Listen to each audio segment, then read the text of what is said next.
Seorang gelandangan membayar tagihan seorang wanita tua yang diusir dari restoran. Keesokan harinya dia ditengahi oleh orang-orang berjas dan apa yang terjadi padanya akan mengejutkanmu. Jika cerita ini menarik bagi Anda, jangan lupa untuk berlangganan saluran kami dan beritahu kami dari kota mana Anda menyaksikan kami lanjutkan. Angin dingin musim gugur menyapu jalanan pusat Jakarta, sementara Budi mengamati melalui etalase sebuah restoran mewah. Orang-orang yang makan malam dengan nyaman. Matanya yang lelah terpantul di kaca, mengingatkannya akan sosok yang dulu ia miliki. Seorang pengusaha terpandang yang kini berjalan tanpa arah di jalanan, hanya membawa ransel usang dengan beberapa barang miliknya yang tersisa. Sudah 3 bulan sejak ia kehilangan segalanya. Investasi yang salah, perusahaan yang bangkrut, perceraian yang pahit, semua telah runtuh seperti istana kartu. Sekarang di usia 45 tahun, ia terpaksa mengembara di jalanan, tidur di penampungan bila beruntung, berusaha mempertahankan sisa-sisa harga dirinya. Aroma makanan yang datang dari restoran membuat perutnya keroncongan. Ia belum makan apa-apa sejak pagi sebelumnya, ketika ia berbagi sepotong roti basi dengan pria lain di penampungan. Pikirannya terganggu oleh keributan dari dalam restoran. Seorang wanita lanjut usia, berpakaian sederhana namun terawat, berdebat dengan manajer restoran. Suaranya bergetar saat mencoba menjelaskan sesuatu sambil memegang dompet yang terbuka. Tapi saya yakin sudah menaruh uangnya di sini. Mungkin terjatuh di jalan. Tolong, biarkan saya memeriksa sekali lagi. Manajer itu, seorang pria dengan ekspresi keras menggelengkan kepalanya. Ibu, jika tidak bisa membayar tagihannya, saya harus memanggil polisi. Ini kejahatan. Budi mengamati air mata mulai terbentuk di mata wanita tua itu. Sesuatu dalam adegan itu sangat menyentuhnya. Mungkin karena wanita itu mengingatkannya pada ibunya sendiri yang sudah meninggal bertahun-tahun lalu, atau mungkin karena ia mengenali ketakutan yang sama di mata ketakutan itu yang kini menemaninya. Setiap hari, di sakunya tersimpan uang terakhir yang ia miliki, Rp200.000 yang ia dapatkan dari membantu membongkar truk di Pasar Induk Jakarta minggu sebelumnya. Itu semua yang ia miliki di dunia ini, satu-satunya jaminan untuk beberapa kali makan dalam beberapa hari ke depan. Manajer sudah menuju telepon ketika Budi mengejutkan dirinya sendiri, masuk ke restoran. Lantai marmer yang mengkilap kontras dengan sepatunya yang usang, dan pelanggan berkelas melemparkan tatapan tidak setuju ke arahnya. "Berapa tagihannya?" tanyanya dengan suara serak karena jarang digunakan. Manajer menatapnya dengan curiga. Rp180.000, tapi ini bukan... Sebelum ia menyelesaikan kalimatnya, Budi mengeluarkan uang kusut dari sakunya dan meletakkannya di atas meja. Tangannya sedikit gemetar saat menghitung uangnya. Wanita tua itu menatapnya dengan campuran keterkejutan dan rasa terima kasih. "Anak muda, saya tidak bisa menerima..." "Tolong," Budi memotong dengan lembut. "Izinkan saya melakukan ini." Setelah membayar tagihan, ia mengantar wanita itu ke pintu restoran. Wanita itu memperkenalkan diri sebagai Bu Siti dan bersikeras untuk mencatat nama dan nomor teleponnya. Nomor yang sudah tidak ada lagi, tapi Budi tidak punya keberanian untuk memberitahunya. "Semoga Tuhan memberkatimu, anakku," katanya menggenggam tangannya di antara tangannya. "Aku berjanji akan membayarmu."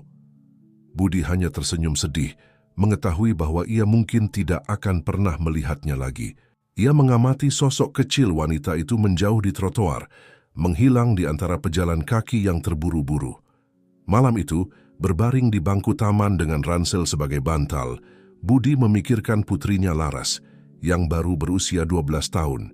Ia belum melihatnya sejak mantan istrinya pindah ke luar kota, membawa gadis itu bersamanya. Pemikiran bahwa putrinya sendiri suatu hari mungkin membutuhkan bantuan orang asing membuatnya tetap terjaga selama berjam-jam. Udara yang sangat dingin dan rasa lapar membuatnya tidak bisa tidur. Pikirannya melayang di antara kenangan masa lalu, perusahaan yang ia bangun dari nol, perjalanan bisnis, makan malam di restoran seperti yang ia kunjungi sebelumnya. Bagaimana ia bisa kehilangan segalanya begitu cepat?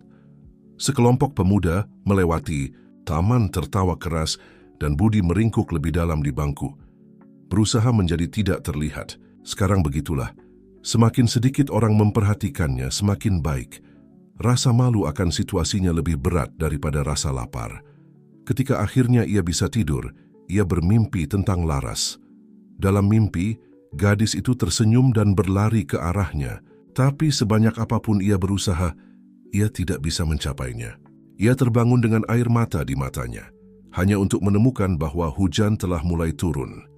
Sinar matahari pertama menemukan Budi basah kuyup dan menggigil, tapi sesuatu di dalam dirinya telah berubah. Tindakan malam sebelumnya, meskipun meninggalkannya tanpa uang sama sekali, telah mengembalikan perasaan yang sudah lama tidak ia alami. Perasaan berguna bagi seseorang, membuat perbedaan, meskipun sangat kecil. Ia bangkit dengan susah payah, otot-ototnya yang sakit memprotes melawan dingin dan kelembaban. Ia harus menemukan pekerjaan, mendapatkan beberapa uang receh untuk bertahan hidup. Tapi sebelum ia bisa melangkah 2 langkah, ia melihat sekelompok orang mendekat. Semuanya berpakaian rapi, dengan postur yang secara naluriah membuatnya mundur. Di antara orang-orang yang mendekat, Budi langsung mengenali Bu Siti. Di sampingnya, berjalan seorang pria tinggi sekitar 35 tahun, mengenakan jas putih di bawah jaketnya. Matanya memancarkan ketenangan yang kontras dengan situasi tegang. "Ini dia, Dr. Rashid," kata Bu Siti, menunjuk ke arahnya. "Orang yang membantu saya kemarin."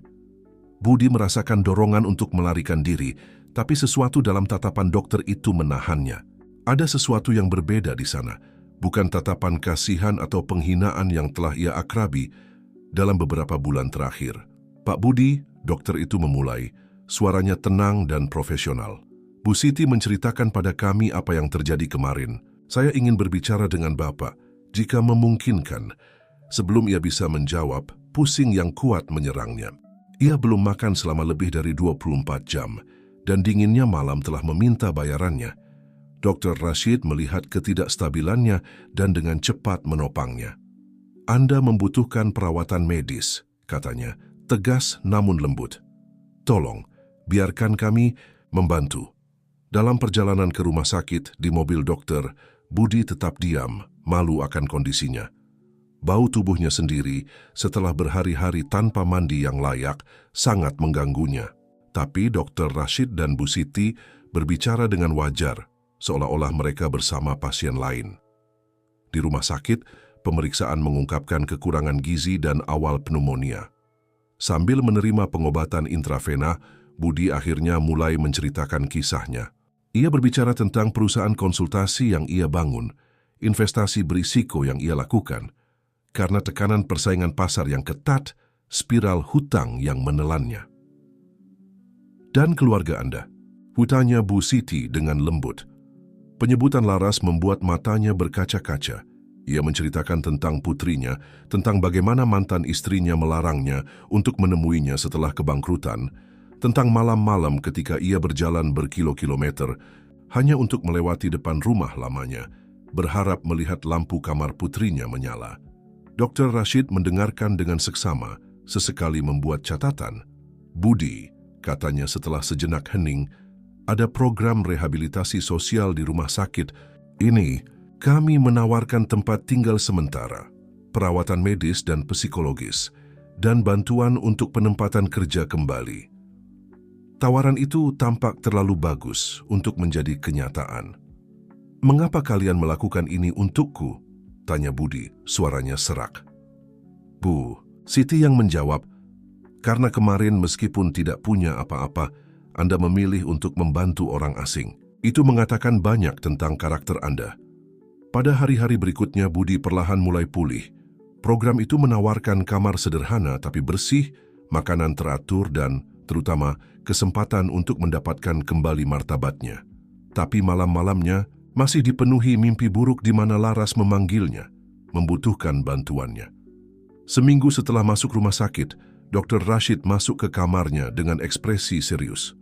"Budi, saya berhasil menghubungi mantan istri Anda," katanya. "Laras sakit. Tidak terlalu parah tapi dia bertanya tentang Anda." Jantung Budi berhenti sejenak. Bagaimana keadaannya?" Dia membutuhkan ayahnya, jawab dokter itu sederhana. Tapi sebelum Anda bisa membantunya, Anda perlu membantu diri sendiri terlebih dahulu. Malam itu, sendirian di kamarnya, Budi menangis untuk pertama kalinya sejak ia kehilangan segalanya. Bukan air mata mengasihani diri, tapi tekad. Putrinya membutuhkannya dan ia tidak bisa gagal lagi. Yang tidak diketahui Budi adalah bahwa itu hanyalah awal dari perjalanan yang akan mengubah tidak hanya hidupnya, tapi juga semua orang di sekitarnya. Dr. Rashid dan Bu Siti berbagi pandangan bermakna saat meninggalkan rumah sakit malam itu. Keduanya tahu bahwa mereka telah menemukan seseorang yang istimewa. Seseorang yang, meskipun menghadapi semua kesulitan, masih menjaga kemanusiaannya tetap utuh. 2 minggu berlalu sejak Budi memulai perawatan. Kesehatan fisiknya membaik secara bertahap, tapi kecemasan tentang Laras memenuhi pikirannya. Dr. Rashid telah berhasil membangun komunikasi dengan mantan istrinya, Dewi, yang pada awalnya menunjukkan resistensi terhadap kontak apapun. Pada suatu sore yang sangat sulit, saat berjalan di koridor rumah sakit sebagai bagian dari pemulihannya, Budi mendengar suara familiar memanggil namanya. Itu Bu Siti yang datang mengunjunginya secara teratur, selalu membawa kata-kata penghiburan dan terkadang kue buatan rumah yang ia bersikeras bahwa Budi harus makan untuk memulihkan kekuatan. "Ikut denganku," katanya, dengan senyum tenang yang tampaknya menerangi seluruh lingkungan. "Aku ingin menunjukkan sesuatu padamu." Bu Siti membawanya ke ruangan kecil di lantai 3 rumah sakit, di mana berfungsi proyek sosial yang dikoordinasikan olehnya. Di sana, para sukarelawan mengorganisir sumbangan pakaian dan barang-barang dasar lainnya untuk pasien yang membutuhkan. Ruangan itu meskipun sederhana, penuh dengan kehangatan manusia. "Kau tahu Budi," ia mulai, sambil merapikan beberapa potong pakaian.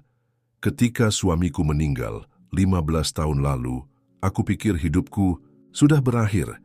Kami menikah selama 4 dekade.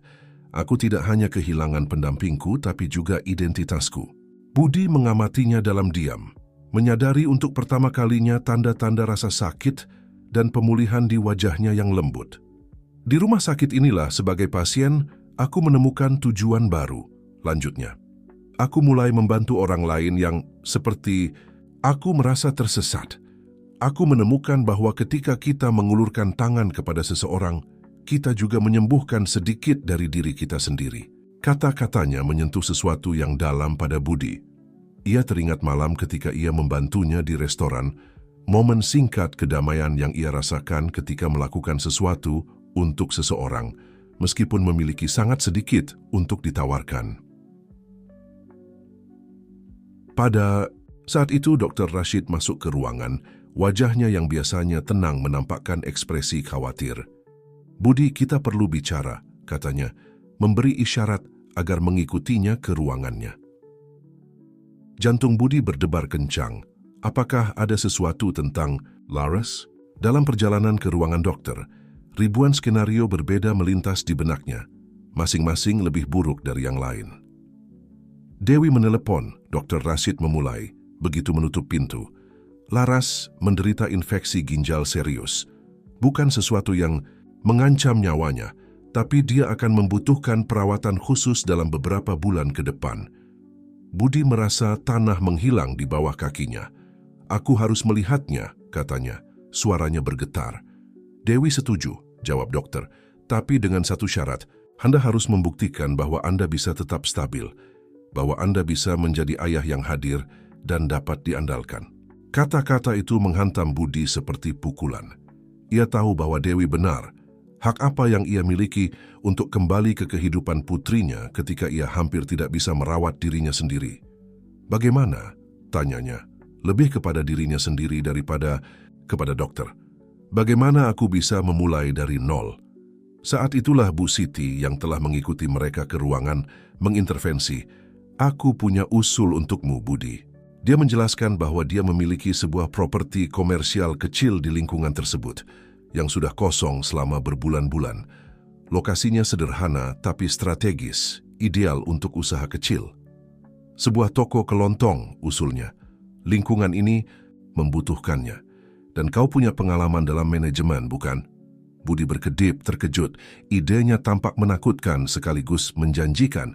Sebuah toko kelontong, sesuatu yang benar-benar berbeda dari yang pernah ia lakukan, tapi mungkin itu yang ia butuhkan. Tapi aku tidak punya uang, tidak punya apa-apa. Ia mulai. Aku punya beberapa tabungan, sela Bu Siti. Tidak banyak, tapi cukup untuk memulai. Anggap sebagai investasi. Kau bisa membayarku ketika mampu. Dr. Rashid yang mengamati adegan dengan tertarik menambahkan, saya bisa membantu dengan dokumen yang diperlukan dan saya kenal pemasok yang bisa memberi kita kondisi awal yang baik. Budi memandang dari satu ke yang lain, merasakan sesuatu yang tidak ia alami untuk waktu yang lama, harapan.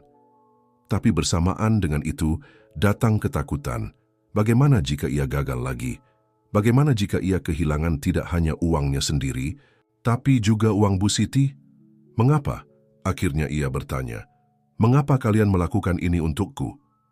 Bu Siti menggenggam tangannya di antara tangannya, seperti yang ia lakukan malam itu di restoran. Karena semua orang berhak mendapatkan kesempatan kedua. Dan karena kau tidak sendirian dalam perjalanan ini. Minggu-minggu berikutnya berlalu dalam pusaran aktivitas.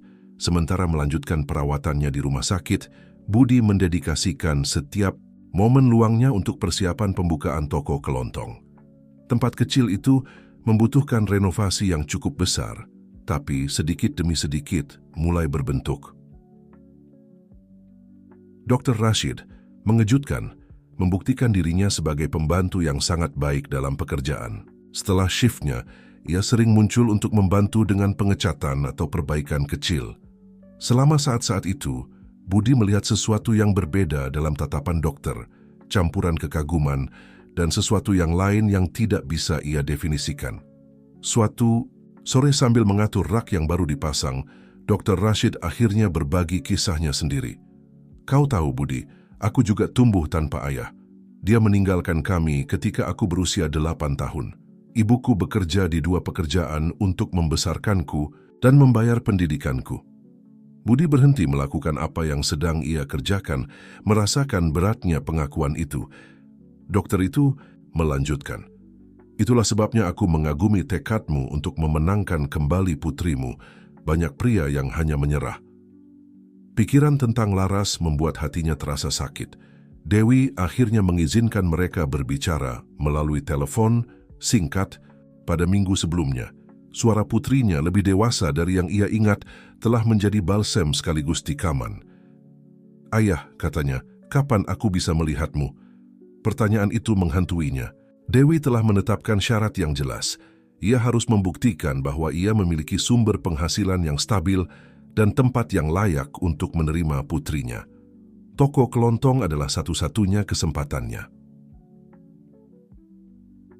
Bu Siti muncul setiap hari, membawa tidak hanya pengalaman praktisnya dalam manajemen.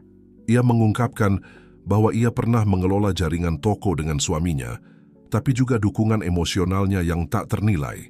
Cerita-ceritanya tentang mengatasi dan memulai kembali, bagaikan jangkar bagi Budi di saat-saat keraguan. Suatu pagi, saat mereka mengatur persediaan awal, ia melihat Budi tampak khususnya termenung. Ada apa, anakku? Tanyanya dengan kelembutannya. Sayang khas, bagaimana jika aku gagal lagi? Ia mengungkapkan ketakutan konstannya. Bagaimana jika aku kehilangan segalanya lagi? Bu Siti berhenti melakukan apa yang sedang ia kerjakan dan menatapnya dengan tegas. Budi, kau tahu mengapa aku berada di restoran itu malam itu? Ia menggelengkan kepala, menyadari bahwa ia tidak pernah bertanya. Itu adalah peringatan kematian suamiku. Setiap tahun aku pergi ke restoran yang sama, memesan makanan yang paling ia sukai, dan berpura-pura ia di sana bersamaku. Matanya berkaca-kaca. Hari itu, aku sangat gugup sehingga lupa membawa dompetku. Itu adalah pertama kalinya dalam 15 tahun aku tidak bisa melanjutkan tradisi kami. Budi merasa ada gumpalan di tenggorokannya. Aku tidak tahu, tapi lihat bagaimana Tuhan menulis lurus dengan garis yang bengkok.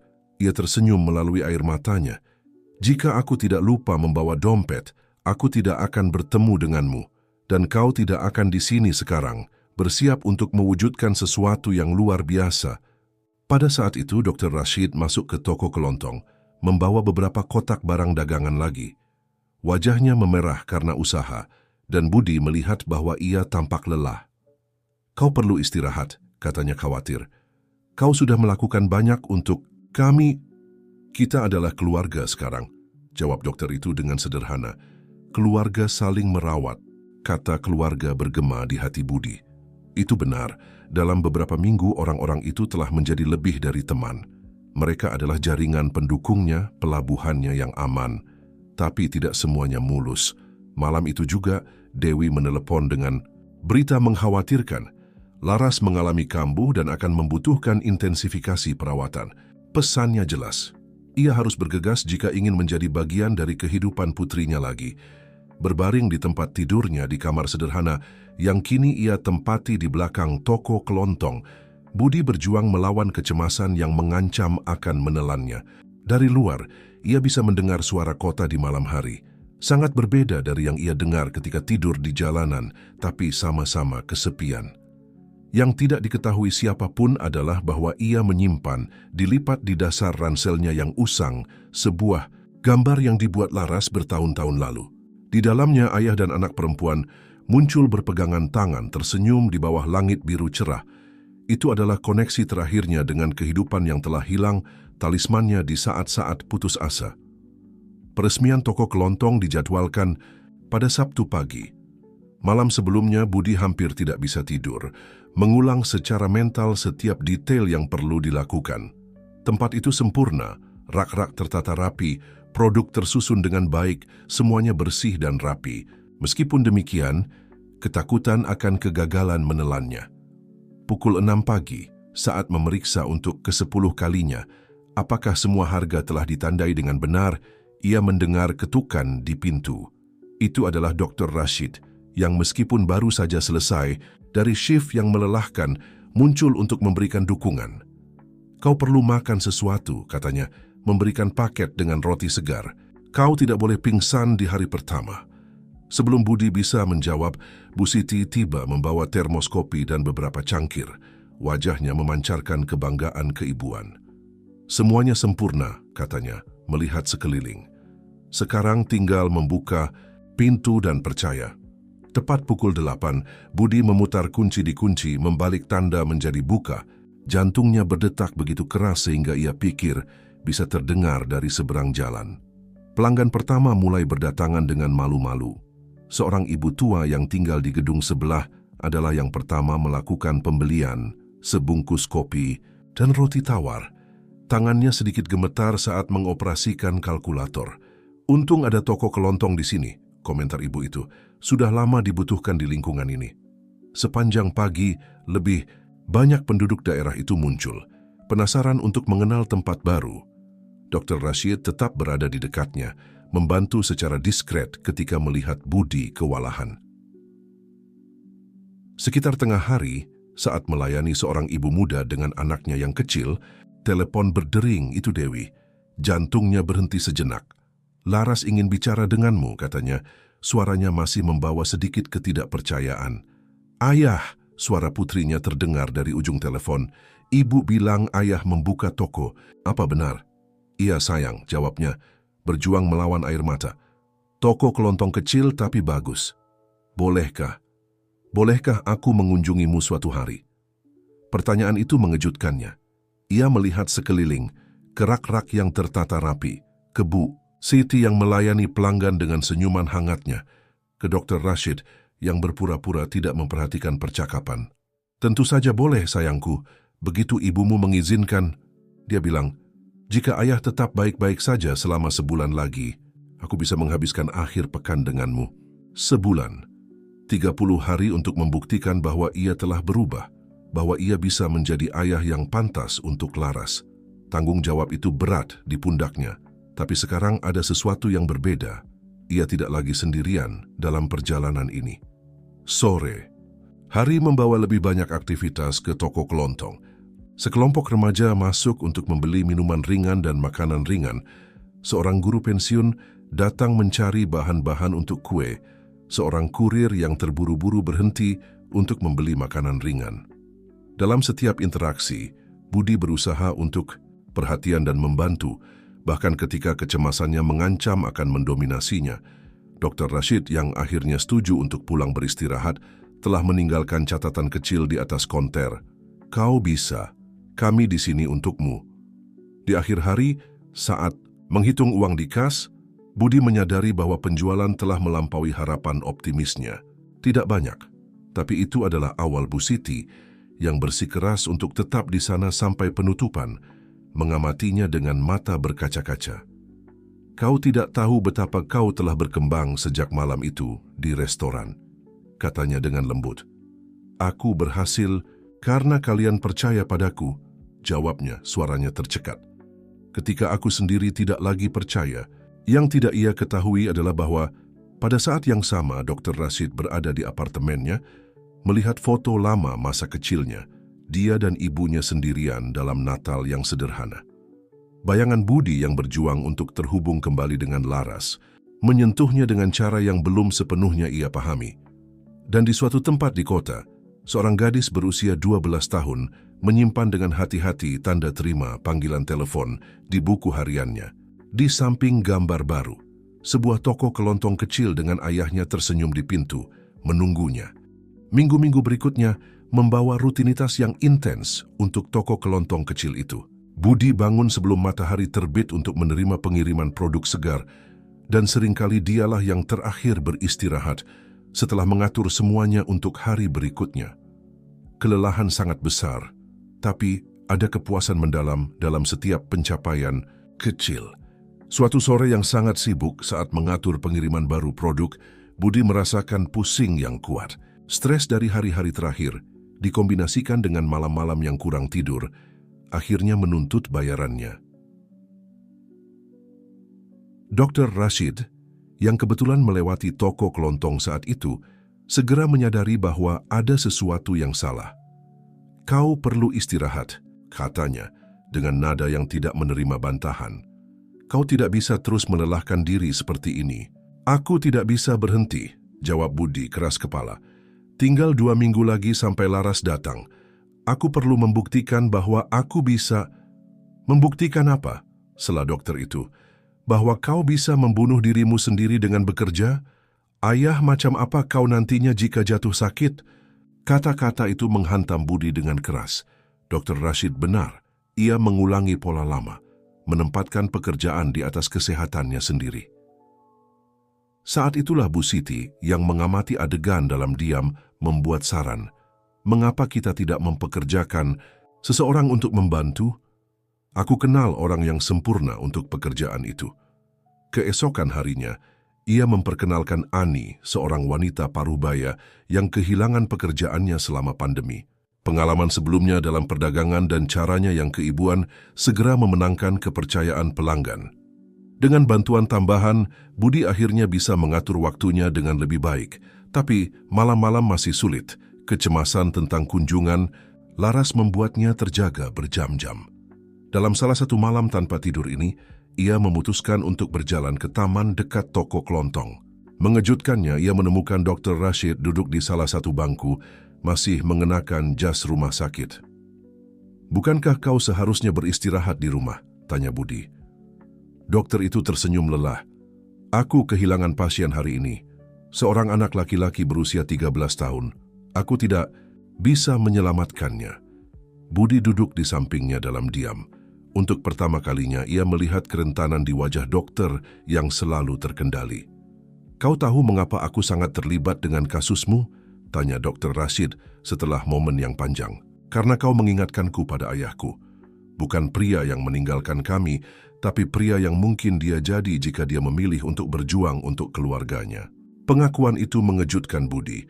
Ia menyadari betapa banyak perilaku dokter itu dibentuk oleh lukanya sendiri yang belum sembuh. Terkadang, lanjut Dr. Rashid, aku bertanya-tanya apakah dia juga mengalami masa-masa sulit, apakah dia juga membutuhkan bantuan dan tidak menemukannya. Sebelum Budi bisa menjawab, teleponnya berdering. Itu Dewi, suaranya tegang. Laras mengalami krisis yang kuat. Dia di rumah sakit. Dunia seakan berhenti. Dr. Rashid menyadari perubahan di wajahnya segera beraksi. Rumah sakit mana? Aku akan segera menelepon untuk mengetahui lebih banyak detail. Jam-jam berikutnya adalah kabur dari telepon dan penantian yang menyakitkan. Laras mengalami komplikasi dari infeksi ginjal, tapi stabil. Dewi untuk pertama kalinya tampak kurang menolak kehadiran Budi.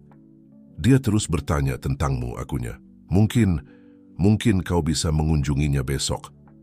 Budi hampir tidak percaya dengan apa yang ia dengar. Setelah sekian lama, akhirnya ia akan melihat putrinya. Tapi ketakutan menghantuinya. Bagaimana jika dia kecewa dengan apa yang ia temukan? Bu Siti yang membantunya bersiap untuk pertemuan itu. Jadilah dirimu sendiri, sarannya. Laras tidak membutuhkan ayah yang sempurna, dia membutuhkan ayah yang hadir. Keesokan paginya, sebelum berangkat ke rumah sakit, Budi lama menatap bayangannya di cermin kecil di kamar mandi. Orang yang menatap balik padanya tampak berbeda, lebih kurus dengan beberapa uban baru, tapi dengan kilau di matanya yang telah lama hilang. Yang tidak ia ketahui adalah bahwa pertemuan itu akan mengubah tidak hanya hidupnya, tapi juga semua orang di sekitarnya, dengan cara yang tidak bisa diprediksi siapapun. Koridor rumah sakit tampak tak berujung saat Budi berjalan menuju kamar Laras. Setiap langkah adalah latihan keberanian. Dr. Rashid menemaninya, menawarkan dukungan dalam diam.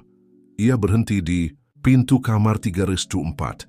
Jantungnya berdetak begitu keras hingga terasa ingin melompat keluar dari dadanya. Dewi ada di sana, duduk di kursi di samping tempat tidur. Dan di sana tampak semakin kecil di antara spray putih rumah sakit, ada Laras. Putrinya telah tumbuh. Dia bukan lagi gadis kecil dalam ingatannya. Rambutnya yang gelap lebih panjang dan wajahnya, meskipun pucat karena penyakit, menunjukkan ciri-ciri remaja yang mulai terbentuk. Ayah, suaranya hanya bisikan. Budi merasakan air mata mengalir sebelum ia bisa menahannya. Dalam 3 langkah, ia berada di samping tempat tidur, memegang tangan kecil dan rapuh putrinya. "Hai Putri," ia berhasil berkata. Suaranya tercekat. Laras menariknya untuk pelukan erat, dan untuk sesaat semua waktu yang hilang, semua rasa sakit dari bulan-bulan terakhir, tampaknya meleleh. Dewi mengamati adegan dengan ekspresi kompleks, campuran kekhawatiran, dan sesuatu yang mungkin berupa harapan. "Kau berbeda," kata Laras mempelajari wajahnya. Tidak ada tuduhan dalam suaranya, hanya rasa ingin tahu. "Banyak hal telah berubah," jawabnya jujur. "Tapi aku tidak pernah berhenti memikirkanmu, tidak sehari pun." Dr. Rashid, yang telah tetap di pintu dengan diskresi, masuk untuk memeriksa tanda-tanda vital Laras. Sementara memeriksa hasil tes, ia menjelaskan situasinya dengan kata-kata sederhana yang bisa dimengerti gadis itu. "Kau perlu tinggal beberapa hari lagi di rumah sakit," katanya dengan lembut. "Tapi kau merespon dengan baik terhadap pengobatan." Laras mengangguk, tapi matanya tidak meninggalkan wajah ayahnya. "Ibu bilang kau punya toko sekarang." "Sebuah toko kelontong," Budi mengkonfirmasi. "Kecil tapi nyaman. Ketika kau sembuh, aku ingin menunjukkannya padamu. Bolehkah aku ke sana?" tanyanya, melihat dengan cemas ke arah ibunya. Dewi menghela napas dalam-dalam. "Kita lihat bagaimana pemulihanmu dulu, Nak." Jam-jam berlalu terlalu cepat. Budi bercerita tentang toko kelontong, tentang Bu Siti, dan bagaimana dia membantunya, tentang pelanggan yang sudah mulai menjadi pelanggan tetap. Laras mendengarkan semuanya dengan perhatian absolut, seolah mencoba mengejar setiap momen yang hilang. Ketika perawat datang memberitahu bahwa jam kunjungan telah berakhir, Laras menggenggam tangan ayahnya dengan kuat. "Mans, kau akan kembali besok?" "Setiap hari," janjinya, "sampai kau keluar dari rumah sakit." Di koridor, Dewi memanggilnya untuk percakapan. Wajahnya serius, tapi tidak bermusuhan seperti sebelumnya. "Budi," ia mulai, "aku tidak akan berbohong. Aku masih punya keraguan. Tapi Laras membutuhkan ayahnya. Jika kau benar-benar berubah, jika kau berkomitmen..." "Aku berkomitmen," ia menyela dengan tegas.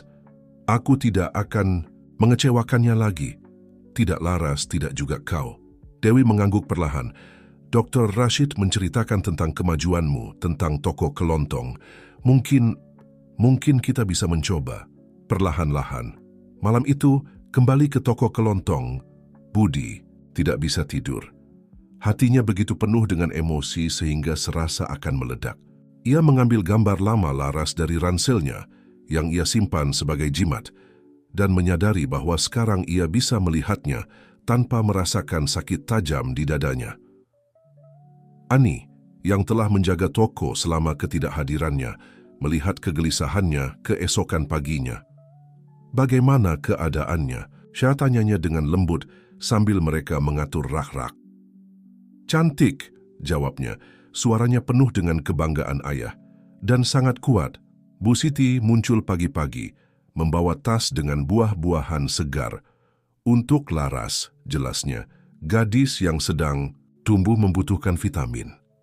Gestur sederhana tapi penuh kasih sayang membuat Budi sekali lagi menyadari keluarga yang telah ia temukan. Orang-orang yang tanpa meminta apa-apa sebagai balasan telah mengulurkan tangan ketika ia sangat membutuhkan. Yang tidak ia ketahui adalah bahwa transformasinya sendiri sangat memengaruhi orang-orang di sekitarnya. Dr. Rashid khususnya menemukan dirinya semakin terlibat, tidak hanya dengan kasus Laras tapi dengan seluruh situasi. Sesuatu dalam melihat ayah dan anak perempuan terhubung kembali menyentuh luka lama yang ia pikir sudah sembuh. Hari-hari di rumah sakit membangun rutinitas baru. Budi bangun lebih pagi, mengatur semuanya di toko kelontong dengan bantuan Ani, dan menghabiskan sore dengan Laras. Dewi perlahan-lahan mulai menunjukkan diri lebih reseptif terhadap kehadirannya. Pada suatu sore yang sangat sulit, ketika Laras mengalami demam tinggi, Budi menyadari bahwa Dewi juga kelelahan. Ia meyakinkannya untuk pulang dan beristirahat sebentar, berjanji akan tinggal dengan putrinya. Dia bertanya tentangmu setiap malam, ungkap Dewi sebelum pergi.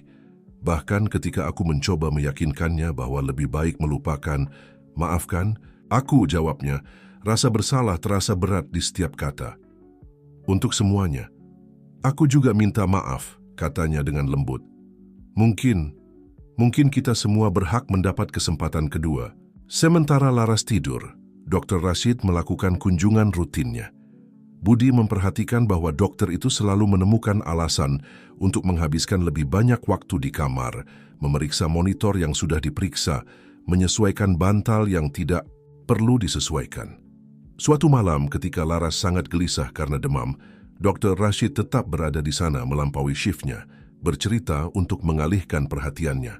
Budi mengamati interaksi dengan campuran rasa terima kasih dan sesuatu lagi yang tidak bisa ia definisikan. Kau akan menjadi ayah yang hebat, komentar Laras dengan polos, membuat dokter itu sedikit memerah. Selama salah satu malam itu Bu Siti muncul untuk kunjungan, membawa tidak hanya buah-buahan tapi juga buku harian kecil dengan sampul berwarna untuk Laras. Untuk mencatat pikiranmu, jelasnya. Terkadang, menuangkannya di atas kertas membantu kita memahami lebih baik apa yang kita rasakan. Laras memeluk hadiah itu dengan antusias. Bolehkah aku menulis tentang toko kelontong ayah? Aku belum melihatnya, tapi aku membayangkan seperti apa. Kau bisa menulis tentang apapun yang kau inginkan, sayang, senyum Bu Siti. Tapi malam, itu menyimpan lebih banyak kejutan. Ketika Laras akhirnya tertidur, Dr. Rashid memanggil Budi untuk pembicaraan serius di koridor. Hasil tes terakhir tidak sebagus yang kita harapkan, jelasnya dengan suara pelan. Infeksinya lebih resisten dari biasanya. Budi merasa tanah menghilang di bawah kakinya. Apa artinya itu?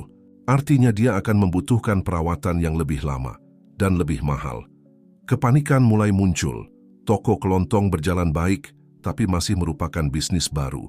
Bagaimana ia bisa membayar perawatan yang mahal? Aku akan mencari jalan, katanya. Lebih untuk dirinya sendiri daripada untuk dokter itu. Meski aku harus bekerja siang dan malam, tidak, sela Dr. Rashid dengan tegas. Kau tidak sendirian dalam hal ini. Kita akan menemukan solusi bersama. Pada saat itu, sesuatu berubah dalam tatapan yang mereka tukar. Pemahaman diam-diam, pengertian yang lebih dalam yang kata-kata tidak bisa ungkapkan. Kembali ke kamar, Laras telah terbangun dan mengamati mereka dengan mata yang waspada. Apakah semuanya baik-baik saja, Ayah? Akan baik-baik saja, jawabnya, duduk di samping tempat tidurnya. Aku janji. Yang tidak diketahui Budi adalah bahwa malam itu juga Dr. Rashid akan melakukan beberapa panggilan telepon, menggerakkan gunung di belakang layar rumah sakit untuk memastikan perawatan terbaik untuk Laras. Bu Siti di pihaknya sudah merencanakan cara untuk membantu tanpa membuat Budi merasa direndahkan. Dewi di rumahnya melihat foto-foto lama ketika mereka adalah sebuah keluarga. Gambar-gambar itu membawa kenangan masa-masa yang lebih bahagia sebelum uang dan ambisi menghancurkan segalanya. Tapi sekarang, untuk pertama kalinya dalam waktu yang lama, ia mulai melihat sekilas pria yang ia jatuh cintai padanya. Bukan dalam kesuksesan bisnis yang begitu ia cari, tapi dalam kerendahan hati dan tekad yang ia hadapi kesulitan saat ini. Perawatan Laras diperpanjang dan bersamanya tumbuh kekhawatiran Budi. Toko kelontong terus berkembang secara moderat, tapi biaya medis mulai menumpuk. Selama hari ia berjuang antara pekerjaan dan kunjungan ke rumah sakit, berusaha mempertahankan senyum percaya diri untuk putrinya. Pada suatu pagi yang sangat sulit, saat memeriksa tagihan, ia menyadari bahwa ia tidak akan bisa membayar angsuran perawatan berikutnya. Keputusasaan mulai muncul, ia tidak bisa gagal lagi dengan Laras. Saat itulah Bu Siti masuk ke toko kelontong. Wajahnya diterangi oleh senyuman yang selalu tampak membawa harapan. "Budi," ia mulai, "aku punya usul untukmu." Dia menjelaskan bahwa dia telah berbicara dengan beberapa teman di lingkungan itu. Banyak orang tua di daerah itu kesulitan membawa belanjaan berat, dan beberapa orang berkomentar bahwa mereka ingin layanan pengiriman. "Kita bisa mulai kecil," sarannya, "hanya untuk penduduk terdekat. Ani bisa menjaga toko sementara kau melakukan pengiriman." Idenya bagus, tapi Budi ragu. "Bagaimana aku bisa melakukan pengiriman dan tetap mengunjungi Laras?" "Disitulah aku masuk," kata suara dari pintu. Itu Dr. Rashid yang tampaknya telah mendengar sebagian dari percakapan. "Aku bisa menyesuaikan jadwalku di rumah sakit untuk bersama Laras selama kau melakukan pengiriman." Budi melihat keduanya, merasakan emosi familiar dari rasa terima kasih dan sesuatu lagi yang tidak bisa ia beri nama. "Mengapa kalian terus begitu banyak membantuku?" "Karena itulah yang dilakukan keluarga," jawab Bu Siti sederhana. Layanan pengiriman dimulai minggu berikutnya. Pada awalnya hanya beberapa pesanan dari tetangga terdekat, tapi segera berita menyebar dan lebih banyak orang mulai meminta layanan. Suatu sore saat melakukan pengiriman untuk seorang ibu tua di lantai 3 gedung tanpa lift, Budi bertemu Dewi yang turun tangga. Dia tampak terkejut melihatnya di sana, membawa tas belanjaan. "Jadi itu benar," katanya setelah momen keheningan yang canggung. "Kau benar-benar berubah." "Aku berusaha," jawabnya jujur, "untuk Laras, untuk diriku sendiri." Dewi mempelajarinya untuk waktu yang lama. "Kau tahu, ketika kau kehilangan segalanya, aku pikir itu adalah akhir, bahwa kau akan menyerah seperti yang dilakukan banyak orang lain. Aku hampir menyerah," akunya. "Tapi kemudian aku menemukan orang-orang yang percaya padaku ketika aku sendiri tidak lagi percaya." Di rumah sakit, Laras melanjutkan perjuangannya melawan infeksi. Obat-obatan baru sangat kuat, dan ada hari-hari ketika dia hampir tidak bisa makan. Pada saat-saat ini, Dr. Rashid selalu hadir, jauh melebihi apa yang dituntut fungsinya sebagai dokter. "Dia menyukaimu, Ayah," komentar Laras pada suatu sore setelah dokter itu meninggalkan kamar. "Seperti ibu menyukaimu dulu." Pengamatan polos itu mengejutkan Budi. "Apa maksudmu, Nak?" "Cara dia menatapmu itu berbeda." Dia berhenti sejenak, bermain dengan ujung spray. "Aku tidak akan keberatan. Kau tahu, jika kalian..." "Lara," selanya dengan lembut, "tidak sesederhana itu." "Tapi apakah sesederhana itu?" Di malam hari, sendirian di kamar kecilnya di belakang toko kelontong, Budi mendapati dirinya memikirkan kata-kata putrinya tentang bagaimana jantungnya berdetak lebih cepat ketika Dr. Rashid berada di dekatnya, tentang kenyamanan yang ia rasakan dalam kehadirannya. Yang tidak diketahui siapapun adalah bahwa Dr. Rashid juga mengalami konflik internalnya sendiri. Di apartemennya yang kosong, ia melihat foto lama dia dan ibunya dan bertanya-tanya apa yang akan dia katakan tentang perasaannya yang tumbuh untuk Budi. Bu Siti Dengan kebijaksanaan tahun-tahunnya, mengamati semuanya dalam diam, dia mengenali tanda-tanda, tatapan yang dipertukarkan, alasan untuk berada dekat satu sama lain, kepedulian timbal balik yang melampaui persahabatan biasa. Suatu malam, saat membantu menutup toko kelontong, ia akhirnya menyentuh topik itu. Kau tahu, Budi, terkadang hidup menawarkan kesempatan kedua, tidak hanya dalam hal-hal material, tapi juga dalam cinta. Budi membeku di tengah tugas mengatur rak. Bu Siti, aku tidak perlu mengatakan apa-apa, dia tersenyum. Hanya jangan biarkan ketakutan akan masa lalu mencegahmu bahagia lagi. Musim dingin tiba dengan sangat kuat ke kota, membawa gelombang dingin yang intens. Di toko kelontong, Budi melihat peningkatan pesanan pengiriman, terutama dari pelanggan yang lebih tua, yang menghindari keluar rumah dengan cuaca buruk. Pada suatu pagi yang sangat dingin, saat mengatur pengiriman hari itu, ia menerima panggilan yang mengkhawatirkan dari rumah sakit. Laras mengalami kemunduran signifikan selama malam. Demam telah kembali dengan kuat dan para dokter khawatir. Meninggalkan segalanya, ia berlari ke rumah sakit. Ia menemukan Dewi di koridor, wajahnya ditandai oleh air mata tertahan. Dr. Rashid berada di kamar, memeriksa tanda-tanda vital Laras. Infeksi telah menyebar, jelasnya dengan suara pelan. Kita perlu mengubah protokol pengobatan. Tapi, tanya Budi, merasakan jantungnya mengencang. Pengobatan baru bersifat eksperimental dan jauh lebih mahal. Dewi mengeluarkan isakan tertahan. Kita tidak mampu membayarnya. Budi merasa dunia berputar. Semua usahanya, semua kemajuan bulan-bulan terakhir tampak tidak berarti di hadapan tantangan baru ini. Bagaimana ia bisa menyelamatkan putrinya ketika hampir tidak bisa membayar tagihan? Saat itulah Dr. Rashid melakukan sesuatu yang tak terduga. Ia mengeluarkan amplop dari saku jasnya dan memberikannya kepada Budi. Apa ini? Tanyanya. Bingung. Tabunganku, jawab dokter itu sederhana. Aku menyimpannya selama bertahun-tahun untuk membeli apartemen baru, tapi ini lebih penting. Budi merasakan air mata mulai jatuh. Aku tidak bisa menerimanya. Ini terlalu...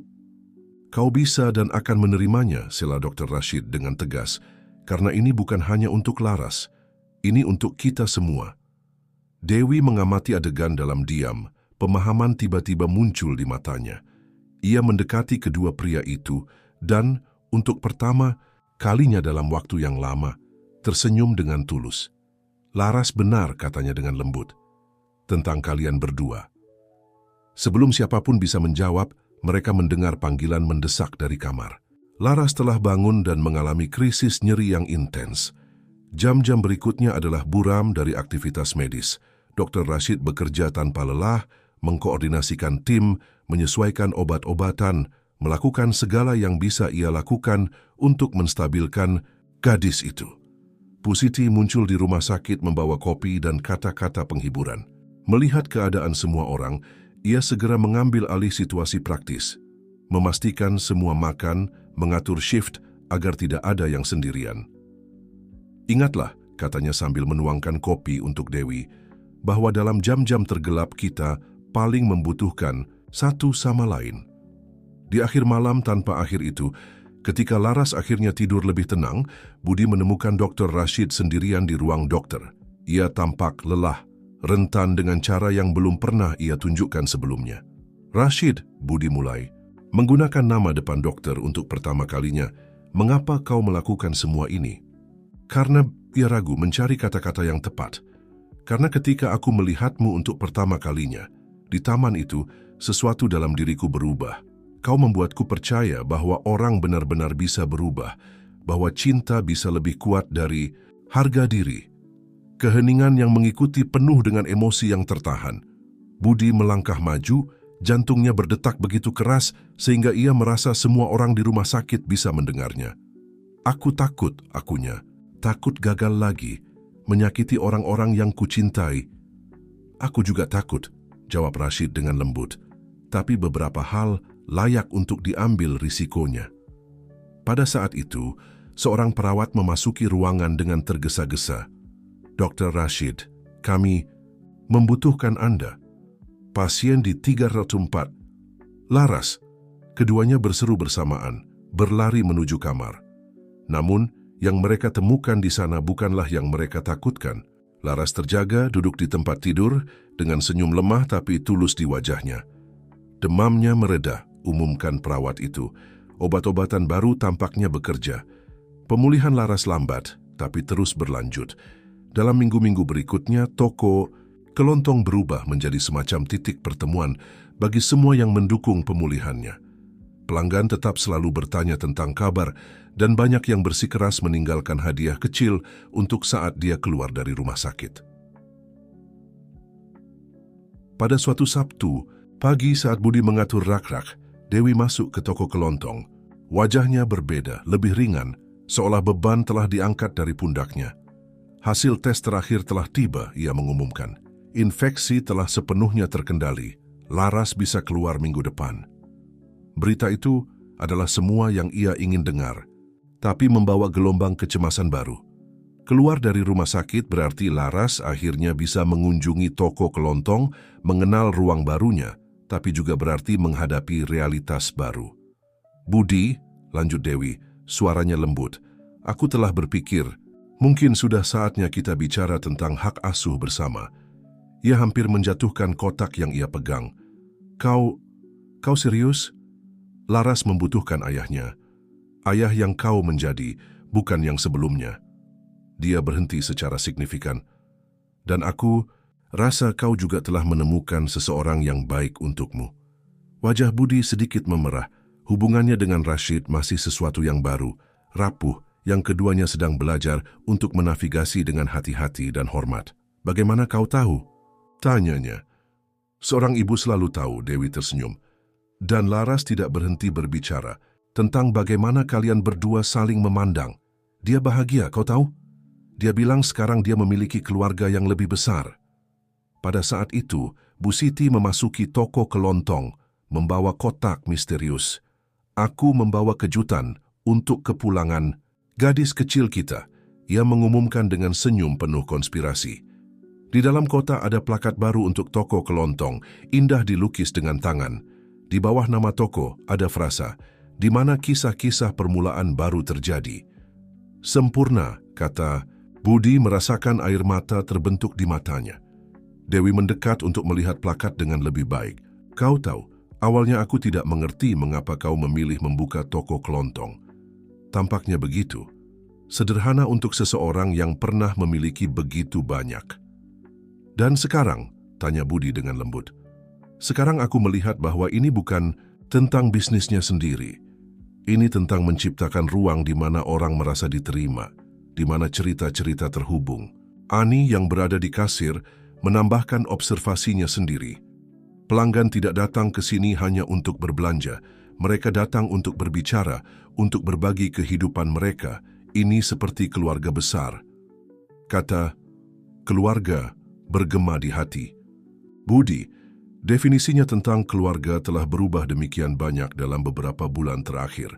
Bukan lagi hanya tentang ikatan darah, tapi tentang orang-orang yang memilih untuk tinggal, yang memilih untuk mencintai dan mendukung tanpa syarat. Rashid tiba di akhir sore, setelah shiftnya di rumah sakit. Ia membawa berita yang lebih baik lagi. Laras merespons begitu baik terhadap pengobatan, sehingga kita dapat mengurangi medikasi secara bertahap. Kebahagiaan di wajah dokter itu menular. Budi menyadari bahwa ia juga telah berubah, lebih ringan, lebih terbuka, seolah juga telah menemukan permulaan barunya sendiri dalam cerita itu.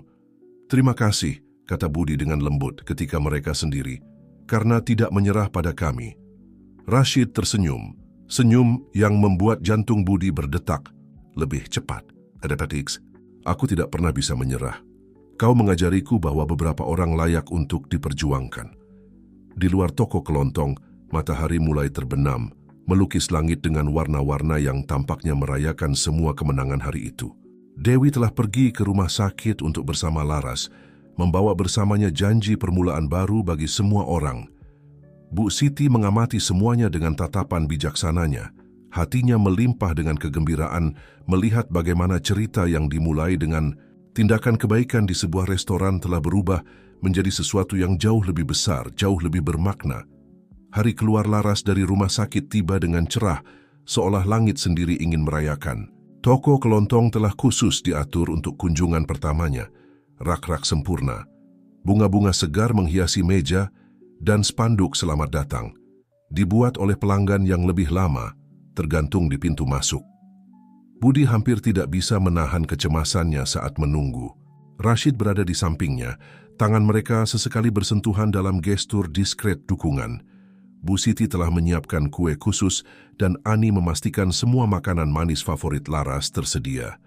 Ketika mobil Dewi parkir di depan toko kelontong, jantung Budi hampir berhenti. Laras turun perlahan, masih sedikit lemah, tapi matanya bersinar dengan harapan. "Ayah," dia berlari, sebanyak yang diizinkan pemulihannya, untuk memeluknya. Pelukan itu panjang, penuh dengan semua momen yang hilang, dan kini ditemukan kembali. Ketika akhirnya mereka berpisah, Laras memandang kagum ke seluruh lingkungan. "Ini bahkan lebih indah dari yang kubayangkan," katanya, matanya mengamati setiap detail. Dia berhenti di depan plakat baru, membaca frasenya dengan keras, di mana kisah-kisah permulaan baru terjadi. "Kau suka?" tanya Bu Siti, yang mengamati adegan dengan air mata di matanya. "Sempurna," jawab Laras. Kemudian, melihat Rashid berdiri dengan diskresi di samping ayahnya, dia membuka senyum yang lebih lebar. Kalian berdua akhirnya, Budi dan Rashid, bertukar tatapan penuh makna. Dewi yang telah masuk setelah putrinya tersenyum melihat adegan itu. "Ya," jawab Rashid, mengambil tangan Budi. Beberapa kisah permulaan baru lebih istimewa dari yang lain. Sore itu berlangsung seperti perayaan nyata. Pelanggan masuk dan keluar, semua ingin mengenal Laras yang terkenal, yang begitu sering mereka dengar. Seorang ibu tua membawa syal yang ia rajut khusus untuknya. Pembuat roti dari ujung jalan muncul dengan keranjang roti segar. "Saya lihat," komentar Bu Siti dengan Laras di saat yang lebih tenang. "Ayahmu membangun jauh lebih dari sekedar toko kelontong di sini. Dia membangun komunitas." Laras mengamati semuanya dengan mata yang penuh perhatian, menyerap setiap detail, setiap gestur kasih sayang. Pada satu momen dia menarik Rashid ke sudut. "Terima kasih," katanya dengan lembut, "karena menjaga ayahku ketika aku tidak bisa." Dokter itu merasakan hatinya meleleh. "Sebenarnya," jawabnya, "ayahmu yang menjaga kita semua. Dia mengajari kita bahwa selalu mungkin untuk memulai kembali." Dewi, yang begitu lama membawa dendam masa lalu, menyadari bahwa dia juga sedang menjalani permulaan barunya sendiri. Melihat Budi berubah, melihat putrinya, bahagia melihat keluarga baru terbentuk. Semua ini menyembuhkan luka-luka yang bahkan tidak ia sadari masih ada. Di akhir sore, ketika pelanggan terakhir telah pergi, keluarga improvisasi kecil itu berkumpul di sekitar meja di belakang toko. Kelontong, kue Bu Siti, roti segar, kopi yang disiapkan Ani. Setiap item menceritakan bagian dari cerita yang telah menyatukan mereka. "Ayah," panggil Laras sambil menikmati potongan kuenya. "Bolehkah aku membantu di toko kelontong di akhir pekan?" "Tentu saja boleh, sayangku," jawab Budi, hatinya melimpah dengan kegembiraan. "Tempat ini juga milikmu." "Milik kita," Rashid mengoreksi dengan lembut. "Tempat ini milik kita." Bu Siti mengangkat cangkir kopinya dalam tos diam. Dia, lebih dari semua orang, tahu bagaimana cerita ini dimulai dengan tindakan kebaikan di saat putus asa. Bagaimana tindakan itu telah berlipat ganda, tumbuh, mengubah kehidupan. Matahari terbenam di luar, melemparkan cahaya keemasan melalui jendela toko kelontong. Laras telah tertidur di sofa improvisasi, kelelahan tapi bahagia. Dewi berbincang pelan dengan Ani tentang resep lama. Rashid dan Budi dengan diskresi membereskan kekacauan dari perayaan kecil, gerakan mereka dalam harmoni sempurna. Dan di sana, di ruang sederhana tapi penuh dengan cinta itu, semua potongan akhirnya cocok. Ini bukan cerita kesuksesan finansial atau pencapaian material besar. Ini adalah cerita tentang orang-orang yang, meskipun rusak, menemukan dalam satu sama lain kekuatan untuk memulai kembali. Toko kelontong akan terus menjadi jauh lebih dari sekedar perdagangan, akan menjadi titik pertemuan, tempat penyembuhan, saksi hidup bahwa cinta, dalam semua bentuknya, memiliki kekuatan untuk mengubah kehidupan. Dan ketika sinar matahari terakhir menerangi plakat baru di pintu masuk, kata-katanya bersinar seperti janji yang terpenuhi, di mana kisah-kisah permulaan baru terjadi. Karena di sana, di ruang kecil di jantung kota, cerita akan terus lahir, tumbuh dan berubah, membuktikan bahwa tidak pernah terlambat untuk membangun kembali kehidupan, untuk mencintai lagi, untuk menemukan tempatmu di dunia.